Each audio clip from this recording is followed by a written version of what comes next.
Hello friends, તમારું સ્વાગત છે મારી ચેનલમાં। આજે આપણે બનાવીશું પંજાબી છોલેનું શાક ભૂલાવી દે તેવું એકદમ ટેસ્ટી દેશી ચણાનું શાક। તો તમે એકવાર આ રીતે દેશી ચણાનું શાક બનાવશો તો વારંવાર બનાવવાનું મન થશે, એટલું ટેસ્ટી બનશે। આ શાકને તમે રોટલી કે પછી ભાત સાથે ખાઈ શકો છો। તો ચાલો બનાવીએ। રેસીપી સારી લાગે તો વિડીયોને લાઇક કરજો, વધારેમાં વધારે શેર કરજો। અને જો તમને મારી રેસીપીઓ સારી લાગતી હોય અને હજી સુધી ચેનલને સબસ્ક્રાઈબ ના કરી હોય તો સબસ્ક્રાઇબ કરીને બાજુમાં રહેલા બેલ આઇકન બટનને પ્રેસ કરજો, એટલે નવી રેસીપીના નોટિફિકેશન આવશે। તો ચાલો બનાવીએ। તો હવે એકદમ ટેસ્ટી દેશી ચણાનું શાક બનાવવા માટે મેં અહીંયા પોણો કપ જેટલા ચણાને 3 કલાક માટે ગરમ પાણીમાં પલાળી દીધા હતા। જો તમારી પાસે સમય હોય તો તમે તેને ઓવરનાઇટ પણ પાણીમાં પલાળીને રાખી શકો છો, અને 3 કલાક પછી તમે જોઈ શકો છો આપણા ચણા એકદમ સરસ રીતે ફૂલીને આ રીતે આપણે તેને પ્રેસ કરીએ તો તે 2 પાર્ટમાં ડિવાઈડ થઈ જાય છે, એ રીતના પલળી ગયા છે।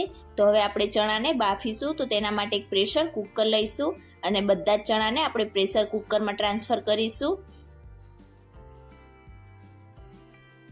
સ્વાદ પ્રમાણે મીઠું ઉમેરીશું, એક તમાલપત્ર ઉમેરીશું, એક મોટો તજનો ટુકડો ઉમેરીશું। તો તમાલપત્ર અને તજ બંને આપણે ચણા બાફતી વખતે જ ઉમેરીશું, એટલે ચણામાં તેનો ટેસ્ટ એકદમ સરસ આવી જશે। અને હવે ચણાને બાફવા માટે આપણે 2 કપ જેટલું પાણી ઉમેરીશું અને પ્રેશર કુકરનું ઢાંકણ ઢાંકીને આપણે મીડિયમ ટુ હાઈ ગેસની ફ્લેમ પર 3 થી 4 વિસલ કરીશું। તો ત્યાં સુધી આપણે ગ્રેવી તૈયાર કરી લઈશું। તો તેના માટે કડાઈમાં 2 થી 3 ટેબલ સ્પૂન જેટલું તેલ ઉમેરીશું। તેલ સરસ ગરમ થઈ જાય એટલે 1 ટીસ્પૂન જીરું ઉમેરીશું અને જીરાને સારી રીતે ફૂટવા દઈશું। જીરું એકદમ સરસ રીતે ફૂટી જાય એટલે તેમાં 1 બાઉલ ઝીણી કટ કરેલી ડુંગળી ઉમેરીશું, મિક્સ કરીશું અને આપણે ડુંગળીનો હલકો કલર બદલાય ત્યાં સુધી આપણે તેને સાતળીશું। તો અહીંયા તમે જોઈ શકો છો આપણી ડુંગળીનો હલકો કલર આ રીતે ટ્રાન્સફર થઈ ગયો છે। હવે આપણે તેમાં 1 ટેબલ સ્પૂન આદુ અને લસણની પેસ્ટ ઉમેરીશું। તો લસણનું પ્રમાણ થોડુંક વધારે અને આદુનું પ્રમાણ થોડુંક ઓછું રાખવાનું। મિક્સ કરીશું અને લસણ આદુની પેસ્ટને પણ આપણે થોડી સેકન્ડો માટે મીડિયમ ગેસની ફ્લેમ પર સાતળીશું। અને આદુ લસણની પેસ્ટ સતળાઈ જાય એટલે આપણે ડુંગળીને થોડી વાર માટે કૂક કરીશું। ત્યાં સુધી આપણે શાકમાં નાખવા માટેની મસાલાની પેસ્ટ તૈયાર કરીશું। તો તેના માટે બાઉલમાં 2 ટીસ્પૂન છોલે મસાલા ઉમેરીશું, કોઈ પણ સારી કંપનીનો યુઝ કરવાનો। 1/4 ટીસ્પૂન હળદર પાવડર ઉમેરીશું, 2 ટીસ્પૂન લાલ મરચું પાવડર ઉમેરીશું। મરચું તમે તમારા ટેસ્ટ પ્રમાણે વધારે કે ઓછું ઉમેરી શકો છો। 1/2 ટીસ્પૂન ધાણા જીરું પાવડર ઉમેરીશું અને 1/2 ટીસ્પૂન શેકેલા જીરાનો પાવડર ઉમેરીશું। અને હવે જરૂરિયાત પ્રમાણે પાણી ઉમેરીને આપણે બધા જ મસાલાને સારી રીતે મિક્સ કરીશું। તો આ રીતે આપણે પાણી ઉમેરીને મસાલાની પેસ્ટ બનાવીને તૈયાર કરીશું અને ત્યાર પછી ગ્રેવીમાં ઉમેરીશું, એટલે મસાલા આપણા બિલકુલ પણ બળી નહીં જાય અને શાકમાં તેનો ટેસ્ટ પણ એકદમ સરસ લાગશે। તો અહીંયા તમે જોઈ શકો છો મેં બિલકુલ આ રીતે મસાલાની પેસ્ટ બનાવીને તૈયાર કરી લીધી છે। અને હવે કડાઈમાં આપણે 1/4 ટીસ્પૂન હિંગ ઉમેરીશું, 1 લીલા મરચાંની આ રીતે સ્લાઇસ કરીને ઉમેરીશું। ઓપ્શનલ છે પણ આ રીતે ઉમેરશો તો તેનો ટેસ્ટ એકદમ સરસ લાગશે। અને મરચાંને આપણે થોડી સેકન્ડો માટે આ રીતે મિક્સ કરીને સાતળી લઈશું। અને હવે આપણે જે મસાલાની પેસ્ટ બનાવીને તૈયાર કરી છે તે બધી જ પેસ્ટ આપણે કડાઈમાં ઉમેરીશું અને ફરીથી આપણે બાઉલમાં થોડુંક પાણી ઉમેરીશું અને મસાલાને સારી રીતે મિક્સ કરીને કડાઈમાં ઉમેરીશું। બધા જ મસાલાને આપણે સારી રીતે મિક્સ કરીશું અને જ્યાં સુધી આપણે જે મસાલામાં પાણી ઉમેર્યું છે તે એકદમ સરસ રીતે બળી ના જાય અને મસાલામાંથી તેલ સેપરેટ ના થવા લાગે ત્યાં સુધી તેને કૂક કરી લઈશું।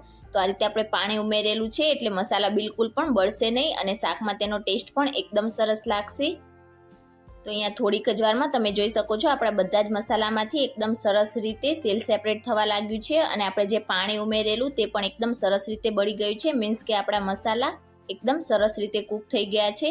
તો હવે તેમાં ગ્રેવી માટે આપણે 3 મીડિયમ સાઇઝના ટામેટાની પ્યોરી ઉમેરીશું અને બાઉલના માપ પ્રમાણે અહીંયા મેં 1.5 બાઉલ જેટલી ટામેટાની પ્યોરી લઈ લીધી છે અને સાથે જ આપણે સ્વાદ પ્રમાણે મીઠું ઉમેરીશું, એટલે આપણા ટામેટાની પ્યોરી એકદમ ઝડપથી કૂક થઈ જશે। તો ફક્ત પ્યોરીના માપનું જ આપણે મીઠું ઉમેરીશું। ચણા બાફતી વખતે આપણે ઓલરેડી ચણાના ભાગનું મીઠું ઉમેરી દીધું હતું। મિક્સ કરીશું સારી રીતે અને જ્યાં સુધી ગ્રેવીમાંથી સરસ રીતે તેલ સેપરેટ ના થવા લાગે ત્યાં સુધી આપણે તેને મીડિયમ ગેસની ફ્લેમ પર કૂક કરી લઈશું। તો લગભગ 2 થી 3 મિનિટમાં તમે જોઈ શકો છો આપણી ગ્રેવીમાંથી એકદમ સરસ રીતે તેલ સેપરેટ થવા લાગ્યું છે અને અહીંયા ચણાને પણ મેં બાઉલમાં ટ્રાન્સફર કરી લીધા છે અને એકદમ સરસ રીતે આપણા ચણા બફાઈ ગયા છે। તો તજ, તમાલપત્ર અને પાણી સહિત આપણે ચણાને આ રીતે કડાઈમાં ઉમેરીશું, મિક્સ કરી દઈશું સારી રીતે અને આ જ રીતે આપણે ખુલ્લું તેને 4 થી 5 મિનિટ માટે કૂક કરી લઈશું. તો અહીંયા જો તમને વધારે પડતી ગ્રેવી જોઈતી હોય તો તમે ઉપરથી પાણી થોડુંક ઉમેરી શકો છો, પણ ચણા બાફતી વખતે આપણે જે પાણી ઉમેરેલું તે શાકની ગ્રેવી માટે એકદમ પરફેક્ટ છે, તો ઉપરથી પાણી ઉમેરવાની બિલકુલ પણ જરૂર નહીં પડે. તો બિલકુલ આ જ રીતે આપણે તેને 4 થી 5 મિનિટ માટે કૂક કરી લઈશું. તો લગભગ 4 મિનિટ જેવું થઈ જાય ત્યાર પછી આપણે 1 ટેબલસ્પૂન જેટલી કસૂરી મેથી લઈશું અને તેને હાથેથી ક્રશ કરીને ઉમેરીશું. કસૂરી મેથીનો ટેસ્ટ એકદમ સરસ લાગશે.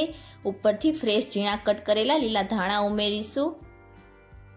મિક્સ કરીશું સારી રીતે. તો અહીંયા તમે જોઈ શકો છો આપણા શાકની ગ્રેવી એકદમ પરફેક્ટ છે. જો તમારે રોટલી સાથે આ શાકને સર્વ કરવું હોય તો તમે આ રીતની ગ્રેવી રાખી શકો છો, અને જો તમારે ભાત સાથે આ શાકને સર્વ કરવું હોય તો તમે થોડીક ગ્રેવી પાતળી પણ રાખી શકો છો. તો અહીંયા એકદમ ટેસ્ટી અને એકદમ પરફેક્ટ એવું આપણું શાક તૈયાર થઈ ગયું છે. તો ગરમા ગરમ શાકને આપણે સર્વ કરીશું. તો તમે આ રીતે ક્યારેય દેશી ચણાનું શાક ના બનાવ્યું હોય તો એકવાર આ રીતે આ શાકને જરૂરથી ટ્રાય કરજો. એકવાર તમે બનાવશો તો વારંવાર બનાવવાનું મન થશે, એટલું ટેસ્ટી લાગશે. આ શાકને તમે રોટલી કે પછી ભાત સાથે સર્વ કરી શકો છો. અને આજની મારી રેસીપી તમને કેવી લાગી મને કમેન્ટ કરીને ચોક્કસથી જણાવજો. રેસીપી સારી લાગી હોય તો વિડીયોને લાઇક કરજો, વધારેમાં વધારે શેર કરજો અને ચેનલને સબસ્ક્રાઇબ કરીને બાજુમાં રહેલા બેલ આઇકન બટનને પ્રેસ કરજો, એટલે નવી નવી રેસીપીના નોટિફિકેશન આવશે. Thank you for watching.